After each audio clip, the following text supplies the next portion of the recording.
Hi students, welcome to the platform of eGurukul and Dr. Bhatia Medical Coaching Institute. I am Dr. Ramyasri, your Upguide Guru. So as a continuation to the previous video of amenorrhea, so I am going to differentiate between 5-alpha reductase and AIS in this video. So yes, a very important topic, a must to know topic, and I want to just make it as simple as possible by these small 10 minutes videos for you. So let us see how are we going to differentiate between 5-alpha reductase and androgen insensitivity syndrome. So what is the main so already I have discussed about androgen insensitivity syndrome in the previous video. So androgen insensitivity, there is androgens are insensitive to its receptor. So it's a testosterone receptor defect. So testosterone is not able to go and act on its receptors.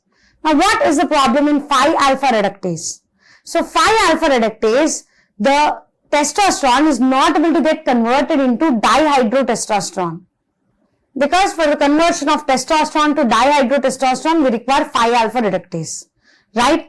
Now, where do we require this conversion of testosterone to 5-alpha reductase, dihydrotestosterone conversion?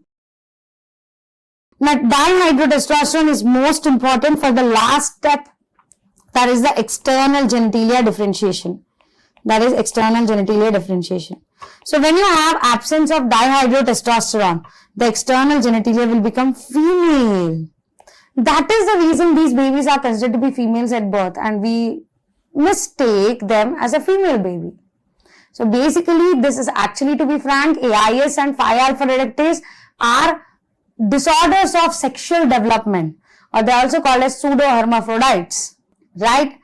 So first, let me discuss in brief about the 5-alpha reductase and then I'll tell you how are we going to differentiate this between AIS, complete AIS, partial AIS and Riefenstein.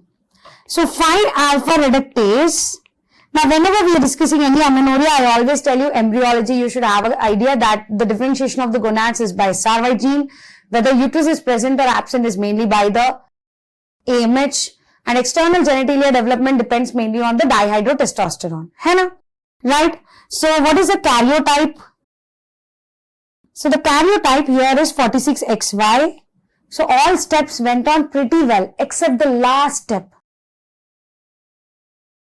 So the gonad obviously will be testis.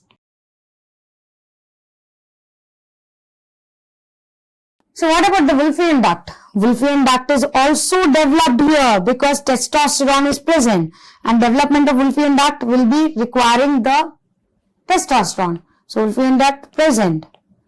Obviously uterus is absent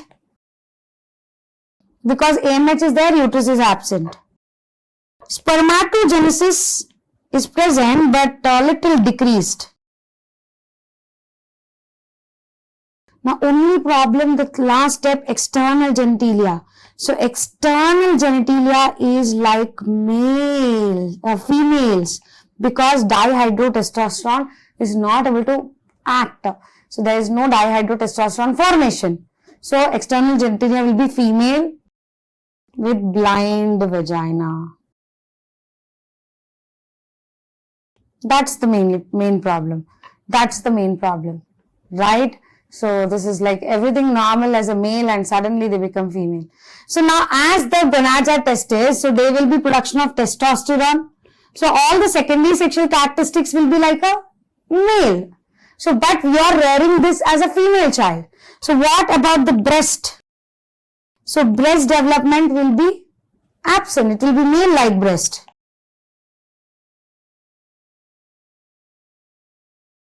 Axillary and pubic hair will be present.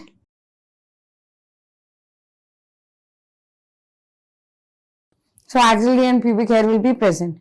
So this is about the 5-alpha reductase. So I hope you understood here. So although the everything is normal, karyotype is XY, that's why the gonad is testis.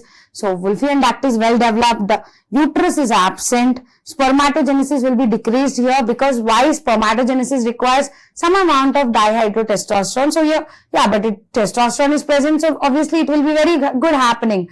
But it is little decreased. Okay.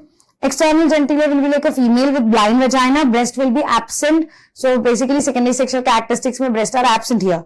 Axillary and pubic hair are present. Now, how are we going to differentiate this? So again, 5-alpha reductase and AIS both will present to you with phenotypically female. Their karyotype is XY, but phenotype they are going to present to you as a female. So as they're going to present to you as a female, so you both places you're going to think that uterus is absent. In both of them, again, the common point is that uterus is absent. So how am I going to differentiate between these is what I'm going to discuss. So androgen insensitivity syndrome, the testosterone is not able to act on its receptors. So as the testosterone is not able to act on its receptors, the external genitalia is female and the Wolffian duct also does not develop there. So they are phenotypically female, but karyotype is again male for them. You have other forms of AIS, that is complete AIS, we have partial AIS, and we have Riefenstein syndrome. So complete AIS में everything, all receptors are not functioning. Partial AIS में some receptors are functioning, some receptors are not functioning. A very milder form of this AIS is Riefenstein syndrome, which mainly presents to you with male infertility. Then amenorrhea is Riefenstein syndrome, where only few receptors are not functioning. So I made a beautiful table for you to differentiate between all these together. So 5-alpha reductase are autosomal recessive. Complete AIS is X-linked recessive. Incomplete AIS is also X-linked recessive. Riefenstein is X-linked recessive. So 5-alpha reductase is autosomal recessive. Complete, incomplete and Riefenstein, all these are X-linked recessive. So spermatogenesis is absolutely absent in complete, incomplete and Riefenstein. So in all these three, spermatogenesis is not present, but 5-alpha reductase it is present but decreased. Mullerian duct is absent in all of them, so uterus is absent in all of them. Wolffian duct will be like male in 5-alpha reductase, complete may, as it is complete testosterone receptor defect, no Wolffian duct will form, so absent. It's underdeveloped in partial AIS. It's male-like in Riefenstein. It is male-like in Riefenstein.